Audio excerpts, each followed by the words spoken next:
ഇവിടെ എന്താ വെച്ചാൽ 7 ടീമുണ്ട്. ഈ 7 ടീമും കളിച്ചത് പ്ലേ ചെയ്തത് ഡിഫറെന്റ് മന്തിലാണ്.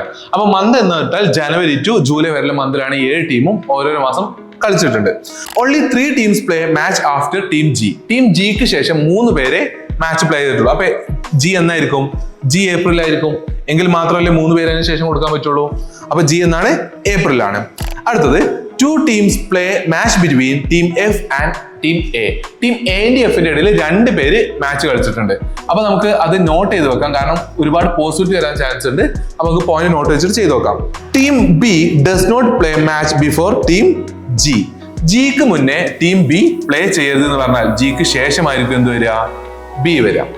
അടുത്ത point, team C play match before team A. Team എന്റെ മുന്നേ ആര് പ്ലേ ചെയ്തിട്ടുണ്ട്? സി പ്ലേ ചെയ്തിട്ടുണ്ട്. Team F place match just before team E. Team ഇയുടെ തൊട്ട് മുന്നേ കളിച്ചത് ആരാണ്? ടീം എഫ് ആണ്. And last point, team E place match in A month having 30 days. അവിടെ നിന്ന് നമുക്ക് സ്റ്റാർട്ട് ചെയ്യാൻ പറ്റും. നമുക്ക് കിട്ടിയ മന്തിൽ ഏപ്രിലും ജൂണും മാത്രമാണ് 30 days ഉള്ളത്. ഓൾറെഡി ഏപ്രിലിൽ ജി ഉണ്ട്, അങ്ങനെയാണ് ഇ എന്നായിരിക്കും ജൂണിലായിരിക്കും. ഇതിന്റെ തൊട്ട് മുകളിൽ ആര് വരും? എഫ് വരും. എഫിന്റെ എന്റെ എത്ര പേര് വരും? 1 2 ഇവിടെ വരും. ഇനി നമുക്കൊരു കാര്യം അറിയാം, ജിക്ക് ശേഷമാണ് ബി വരിക എന്ന് പറഞ്ഞു. ജിക്ക് ശേഷം ഇനി ഒറ്റ സ്ഥലമല്ലേ ഉള്ളൂ, അവിടെ ആര് വരും? ബി വരും. ജൂലൈയിലായിരിക്കും ബി കളിച്ചിട്ടുണ്ടാവുക. ഇനി ലാസ്റ്റ് എയുടെ മുന്നേ ആര് കളിച്ചിട്ടുണ്ട്? സി കളിച്ചിട്ടുണ്ട്. ആൻഡ് ബാക്കി വരുന്ന ഒരാളുണ്ടല്ലോ, ആരാണ്? ഡി. ഡി എന്നായിരിക്കും മാർച്ചിലായിരിക്കും. ഇതാണ് നമ്മുടെ final arrangement. Question 1, which team place match in March? മാർച്ചിൽ ഏത് ടീമാണ് മാച്ച് പ്ലേ ചെയ്തത്? ഏതാണ്? D.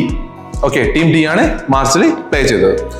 Second question, team B place match in ഏത് മന്തിലാണ് ടീം ബി മാച്ച് കളിച്ചത്? ടീം ബി എവിടെയാണ്? ഇതാ ഇവിടെ ടീം ബി എന്നാണ് ജൂലൈയിലാണ്. അപ്പൊ നമ്മുടെ ആൻസർ എന്താണ്? July. Third question, how many teams play between team C and F? സിന്റെ എഫിന്റെ ഇടയിൽ എത്ര ടീം പ്ലേ ചെയ്തിട്ടുണ്ട്? സി ഇവിടെ ഉണ്ട്, എഫ് ഇവിടെ ഉണ്ട്. ബിറ്റ്വീൻ എത്ര ഉണ്ട്? 1 2 3. So answer is 3. Fourth question, which team place in the month just before team A? Team എന്റെ തൊട്ട് മുന്നേ പ്ലേ ചെയ്തത് ഏത് ടീമാണ്? ടീം എ ഇവിടെ ഉണ്ട്, ടീം എന്റെ തൊട്ട് മുന്നേ ഏതാണ്? ടീം സി ആണ്. അപ്പൊ നമ്മുടെ ആൻസർ എന്താണ്?